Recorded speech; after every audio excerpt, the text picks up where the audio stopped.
নবীর আগমনটা দেখেন কত সুন্দর।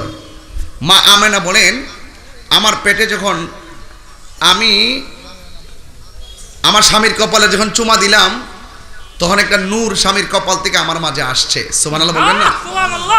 কি আসছে? নূর।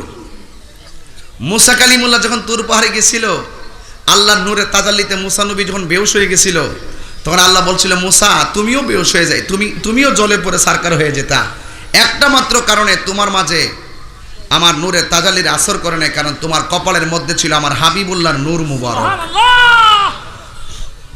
মা আমেনা বলেন আমি দেখেছি আমার স্বামীর কপালের মধ্যে একটা নূরের টুকরা। আমি রাতের বেলা দেখলাম আমার ঘরটা বিনা লাইটে আলো হয়ে আছে, কারণ এই আলোটার মধ্যে আমি একটু চুমা দিলাম। চুমা দেওয়ার পরে দেখলাম এই নূরটা আর নেই। রাতে আমি ঘুমাইলাম, ঘুমের পরে দেখলাম কে যেন আমার এসে বলতেছে আমেনা তুমি তো নূরের চুমা দিলা না, আল্লাহর হাবিবের নূর তোমার মাঝে শুভ আগমন করেছে। সুবহানাল্লাহ। সেদিন থেকে গণনা শুরু হয়ে গেছে। একদিন রাতের বেলা মা আমেনা বলেন আমার মন অস্থির লাগতেছে, আমি নিজেকে একা একা বোধ মনে করলাম। হ্যাঁ, তখন থেকে একটা পাখি আসছে। আমার দেশের পাখির ডানা কয়টা? যেরকম কয়টা? মা আমেনা বলেন রসুল দুনিয়াতে আসার রাত্রে আমার কাছে আকাশ থেকে একটা নূরের পাখি আসছে। আমি তাকায় দেখলাম এই পাখির ডানা মাত্র একটা। সুবহানাল্লাহ। আপনারা শুনে আজকে অস্থির, ওয়াজ করা যাবে না। আমার মনে হয় আপনারা অনেক আগে চলে আসছেন মনে হচ্ছে। অনেকে রাতের খাবার না খেয়ে হয়তো এসেছেন। শানের কথা শুনবেন, আপনাদের আওয়াজ আসতে হচ্ছে। আপনারা জবান খুলে বলেন রসুলকে পাইয়ে আমরা কি খুশি না বেজার? আরো বড় করে খুশি না বেজার? এই তো সুন্দর আওয়াজ হয়ে গেছে।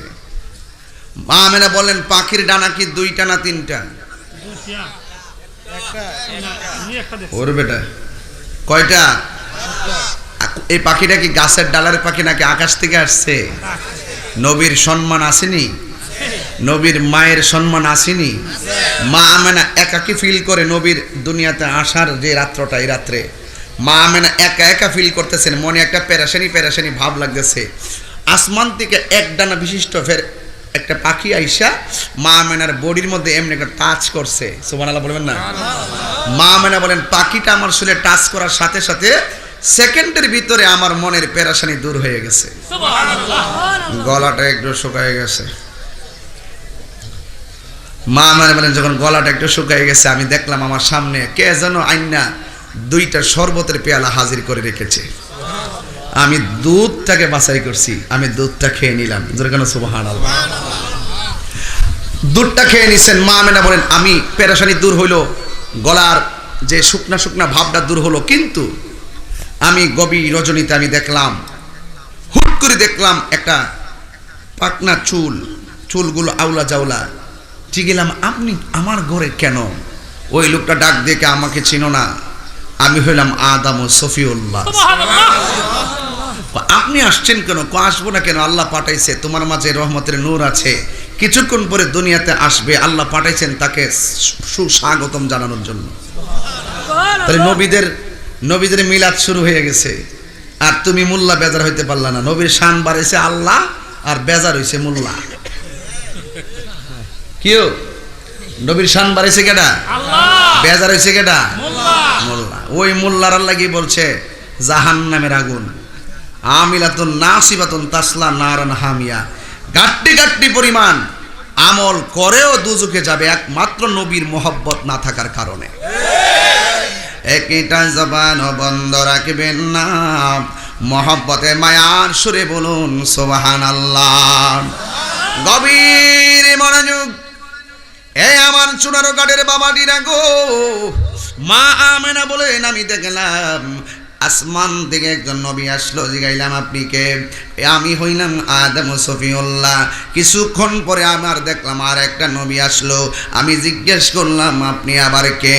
ওই লোকটা ডাক দিয়ে কে আমেনা আমারে তুমি চিনো না? আমি হইলাম দুনিয়ার এমন পয়গাম্বর যার মরণ হয়েছে কিন্তু জানাজা হয় নাই, যার মরণ হয়েছে কিন্তু কাফন হয় নাই, যার মরণ হয়েছে কিন্তু গোসল দেওয়া হয় নাই, যার মরণ হয়েছে কিন্তু দাফন করা হয় নাই। আমারে তুমি চিনো না, আমি হইলাম হযরতে ইদ্রিস আলাইহিস সালাম। আল্লাহু আকবার। এই আমার যুবক বাহেরারি, ও চুনারো ঘাটের মা, ও আমার বাগেয়ারও গাঁয়ের মা বোনেরাও, আমি আপনাদেরকে অনুরোধ করে বইলা যাই, ওই নবীর আগমনে আপনি খুশি হয়ে যান, দেখবেন আল্লাহ আপনার উপরে রহমতের ছায়া দান করে দিয়েছেন।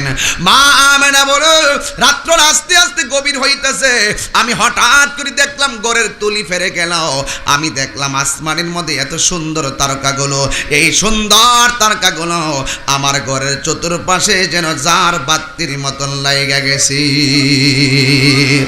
এই তো মিলাদের আনন্দ শুরু হয়ে গেছে গো। এই নি আল্লাহু আকবার, জোরে কোন আল্লাহু আকবার। আমার মা আমেনা বলেন, গভীর রজনী হয়ে গেল, আমি তাকায়া দেখলাম এত সুন্দর একটা মহিলা, যেই মহিলাটা হলো পৃথিবীর বিশ্ব সুন্দরী। ও বন্দরী, ও আমার চুনারো ঘাটের বাবারা, মা আমেনা বলেন, আমি একটা মেয়ে দেখলাম বিশ্ব সুন্দরী, কত সুন্দর, যেই মহিলাটা বিশ্ব সুন্দরী, আরে কত সুন্দর, এটা আমার মা। ডাক দিয়া বলে, আপনি কে? কয় আমার চিনো না, আমি হইলাম হযরতে হাওয়া। সুবহানাল্লাহ। কয় আপনি কেন এসেছেন?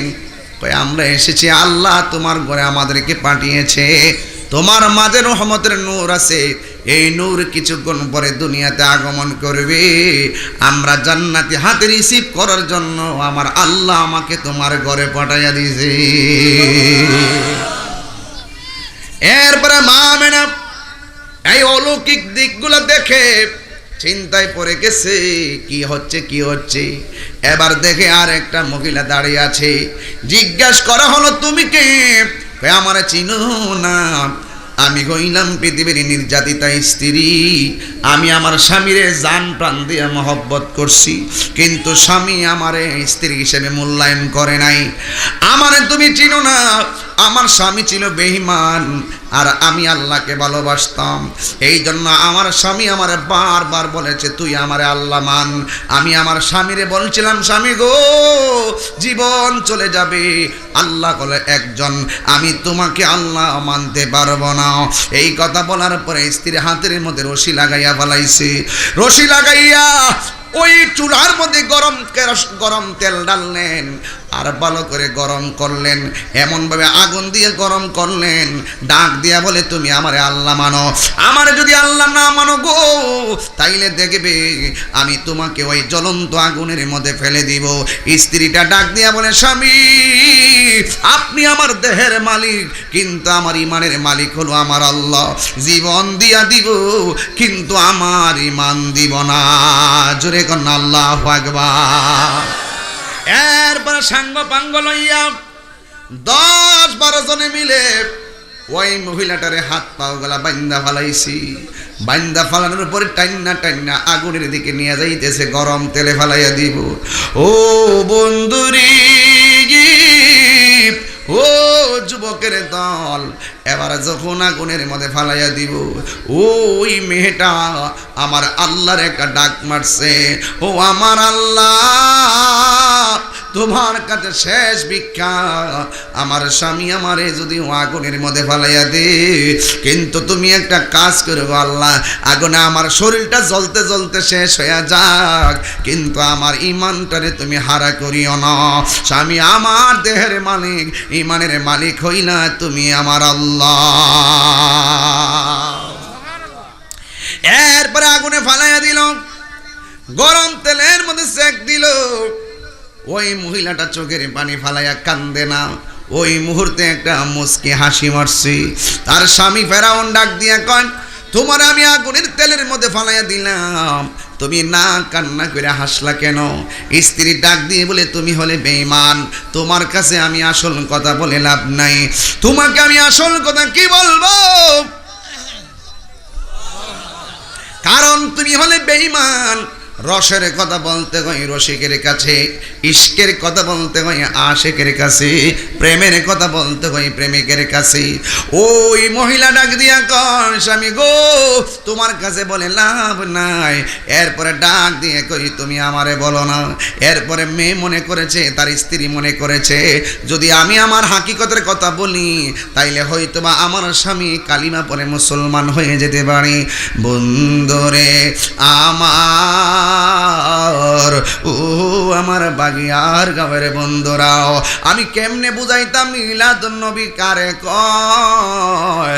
শুধু নবী দুনিয়াতে আসছে এটার নামই শুধু মিলাদুন নবী নয়, নবী মা আমেনার মাঝে থাকার আগেই মিলাদ শুরু হয়ে গেছে, ঠিক কিনা?